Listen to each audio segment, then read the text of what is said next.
দুধ পুলি হোক বা পাটিসাপটা, পিঠের পুর নিয়ে কিন্তু আমরা সবাই চিন্তিত থাকি। নিয়ম যখন আছে, ঠাকুরকে উৎসর্গ করতে হবে পিঠে, চলো লেগে পড়ি পুর বানানোর কাজে। ভগবানকে উৎসর্গ করার পর কিন্তু বাড়ির সবাইও খাবে।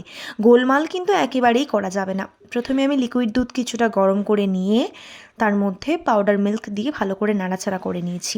আর তারপর আমি 250 গ্রাম মতো গ্রেট করা খোয়া ক্ষীর দিয়েছি। গ্রেট করার একটাই কারণ, ক্ষীরটা খুব তাড়াতাড়ি মেল্ট হয়ে যাবে।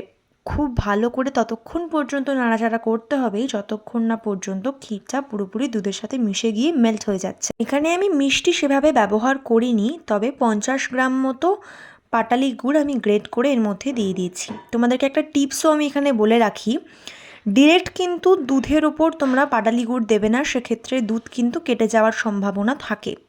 তাই সমস্ত কিছু মিশিয়ে নেওয়ার পর একদম শেষে আমি মিষ্টিটা অ্যাড করলাম।